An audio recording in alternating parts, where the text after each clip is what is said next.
بسم اللہ الرحمن الرحیم۔ السلام علیکم ناظرین، تمام انبیاء کرام علیہم السلام بکریاں کیوں چراتے تھے؟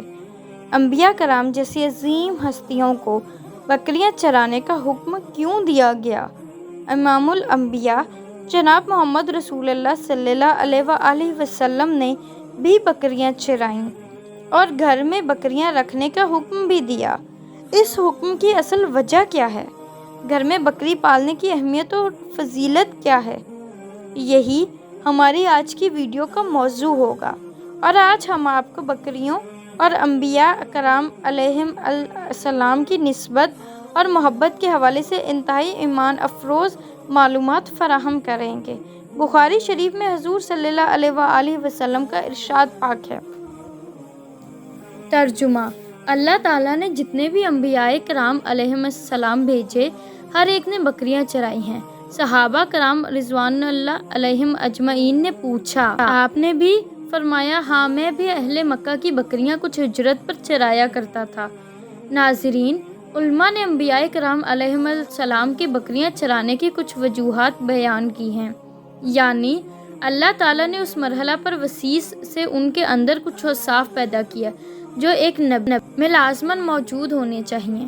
نبی نے قوم کی قیادت کرنی ہوتی ہے، لوگ مختلف راستوں پر بھاگ رہے ہوتے ہیں، ان کو کنٹرول کرنا اور ایک سیدھے راستے پر چلانا بہت مشکل کام ہے جو بلا شبہ بغیر ٹریننگ کے سر انجام نہیں دیا جا سکتا۔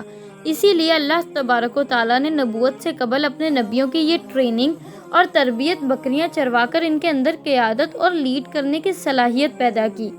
چرواہے کی زندگی بے حد دلچسپ ہوتی ہے۔ جب وہ ریوڑ لے کر کھلی فضاؤں کی جانب نکلتا ہے تو اسے فطرت اور زندگی پر غور و فکر کرنے کا موقع میسر آتا ہے۔ زمین پر پھیلا ہوا سبزہ، خوبصورت درخت، عجیب و غریب جھاڑیاں اور اوپر نیلگوں آسمان کی چھولداری فکر و عمل میں نکھار کی تحریک کا باعث بنتے ہیں۔ بکریوں کی خوراک اور حفاظت کا انتظام کرتے کرتے چرواہے کو مخلوق خدا کے ذہن اور جسم کے لیے پاکیزہ خوراک مہیا کرنے کی فکر دامنگیر ہوتی ہے۔ لوگوں کو ہر قسم کی بدیوں اور برائیوں سے محفوظ رکھنے کے ڈھنگ سوچتے ہیں، اور یوں انجام کار ایک گلہ بان انسانیت اور کائنات کی نگہبانی کے لیے تیار ہو جاتا ہے۔ بکریوں کا ریوڑ یعنی گلہ ایک ایسا ریوڑ اور گلہ ہوتا ہے جس میں بکریاں ادھر ادھر بھاگتی ہیں، اور ان کو کنٹرول کرنا اور سیدھے راستے پر لے کر چلنا انتہائی مشکل کام ہوتا ہے۔ دوسری چیز جو ہر نبی میں ہونی چاہیے وہ صبر اور امت کا غم ہے۔ چنانچہ بعض روایات میں آتا ہے کہ ایک دن اللہ کے جلیل القدر پیغمبر حضرت موسیٰ علیہ السلام حضرت شعیب علیہ السلام کی بکریاں چرا رہے تھے۔ واضح رہے کہ اللہ کے پیغمبر حضرت موسیٰ علیہ السلام نے 10 سال اللہ کے دوسرے پیغمبر حضرت شعیب علیہ السلام کی بکریاں چرائیں۔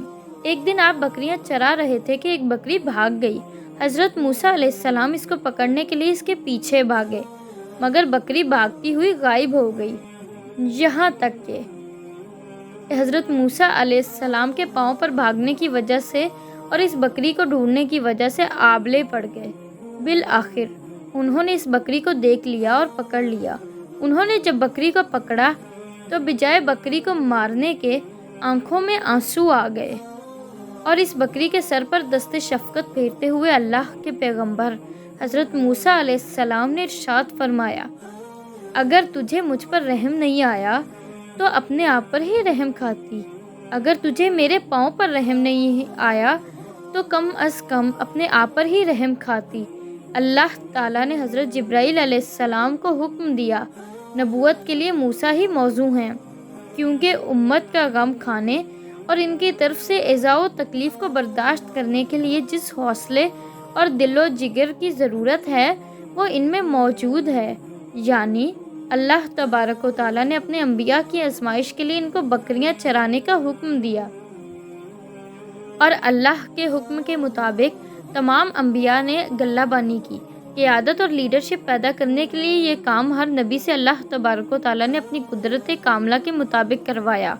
پھر زمانے کے ساتھ ساتھ یہ علم ترقی کرتے کرتے آج سوشل سائنس کے عنوان سے یونیورسٹیز میں پڑھایا جاتا ہے، اور مغربی ممالک یورپ و امریکہ کے اکثر لوگ اپنے بچوں کو پہلی ترجیح کے طور پر سوشل سائنس ہی پڑھاتے ہیں تاکہ ہمارے بچے دنیا کی قیادت کر سکیں، اور اسی سوشل سائنس کو مد نظر رکھتے ہوئے اللہ تبارک و تعالیٰ نے اپنے انبیاء کو بکریاں چرانے کا حکم دیا۔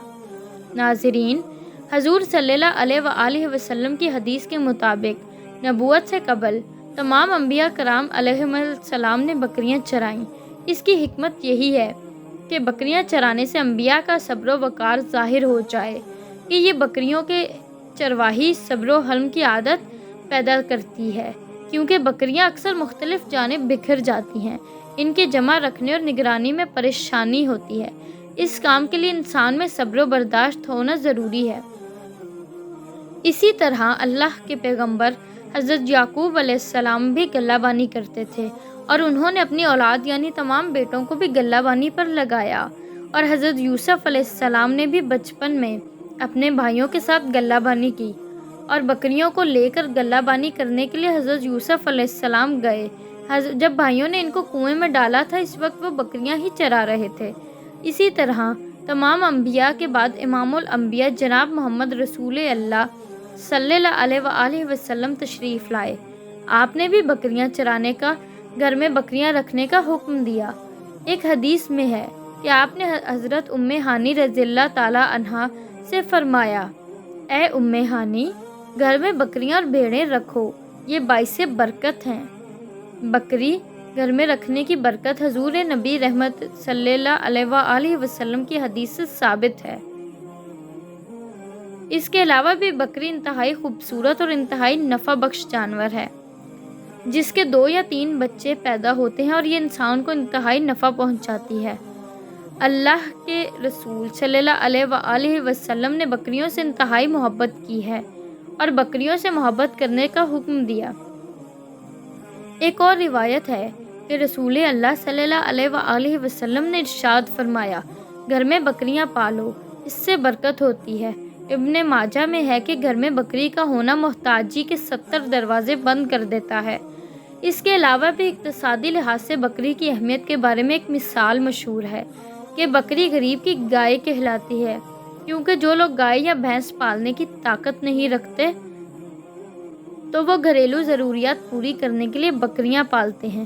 عام طور پر بکری کے دودھ میں چکنائی نسبتاً کم ہوتی ہے، اس لیے یہ دودھ بچوں کی نشوونما اور مریضوں کی بحالی صحت کے لیے انتہائی مفید اور باعث رحمت ہوتا ہے۔ چونکہ حضور نبی رحمت صلی اللہ علیہ وآلہ وسلم نے خود بکری کا دودھ بھی استعمال کیا اور گوشت بھی تناول فرمایا، اس لیے بکری کے دودھ میں بھی شفا ہے اور اس کے گوشت میں بھی لذت اور شفا اللہ تبارک و تعالیٰ نے رکھی ہے۔